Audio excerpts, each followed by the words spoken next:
గారు చూస్తున్నాం కదా, ఇక్కడ చాలా సినిమాలు కూడా ఇక్కడ షూటింగ్ అయిందని చెప్తున్నారు. ఇప్పుడు ఒక మంచి టూరిస్ట్ ప్లేస్గా కూడా ఈ రాక్ గార్డెన్ ప్రస్తుతం ప్రభుత్వం కూడా చాలా ఇంట్రెస్ట్ చూపిస్తుంది. దీనికి సంబంధించి ప్రమోషన్స్ కూడా ఇవన్నీ జరుగుతున్నాయి. ఏం చెప్తారు? అంటే క్రౌడ్ ఎట్లా ఉంటుంది ఇక్కడ? ఇది national zoological survey of India వచ్చి మనకి సర్వే చేశారు సార్. దీన్ని జియో టూరిజం స్పాట్గా దీన్ని రీసెంట్గా దానికి ఒక పేరు ఇచ్చారు. అదేవిధంగా క్రౌడ్ అంటే మనకి వీకెండ్స్ బాగా వస్తారు సార్. ఇప్పుడు మనకి చిల్డ్రన్స్ కావచ్చు, స్కూల్ వాళ్ళు కావచ్చు, కాలేజ్ వాళ్ళు కావచ్చు.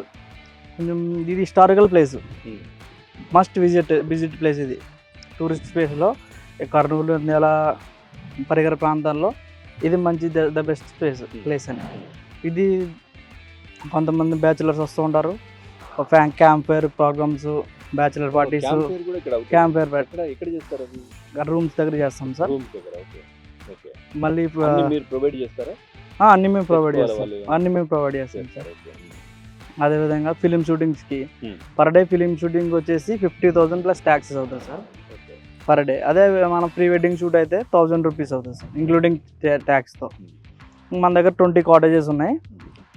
ఈచ్ కాటేజ్ వచ్చేసి 14-17 రూపీస్ స్టార్ట్ అవుతుంది సార్.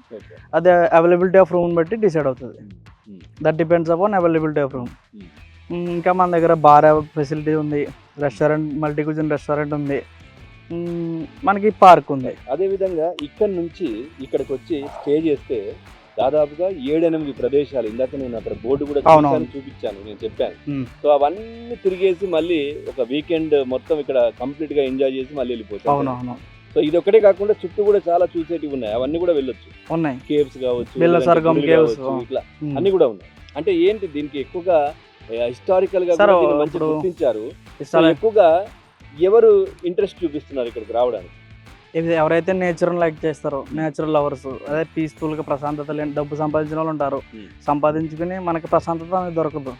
ఇట్లాంటి ప్రదేశాల్లోకి వస్తే వాళ్ళకి వాతావరణం అనేది రీసెంట్గా మా దగ్గర పేషెంట్స్ కావచ్చు, డాక్టర్ చెప్తారు కదా, సైకాలజీ డాక్టర్లు ఉంటారు, ప్రశాంతత కోసం వస్తూ ఉంటారు ఇక్కడికి. తర్వాత మీరు కూడా చాలా బెంచెస్ చూసాం దీంట్లో, చాలా ప్లేస్ లో కూడా దాదాపుగా ఇప్పటివరకు నేను ఒక 100 చూసుంటా కూర్చోవడానికి ప్రశాంతంగా. అంటే ప్రతి రాక్ దగ్గర, అక్కడక్కడ గ్రీనరీ దగ్గర అన్ని కూడా బెంచెస్ కూర్చోవడానికి కూడా ఏర్పాటు చేస్తారు. ఇది ఈవినింగ్ టైంలోను మార్నింగ్ టైంలో ఉంటుంది సార్. మనకి మెయిన్ ఎప్పుడైతే సన్సెట్ అనేది వస్తుంది ఈవినింగ్ టైంలో క్రౌడ్ ఎక్కువ వస్తుంది. సన్సెట్, సన్ రైజ్ చాలా బ్రహ్మాండంగా. అవును, చూస్తున్నారు కదా, మన జీవన్ గారు చెప్తా ఉన్నారు, మేనేజర్. సో ఇక్కడ ఇది ఒక మంచి హాలిడే స్పాట్ గా కూడా ఉంటుంది రాక్ గార్డెన్.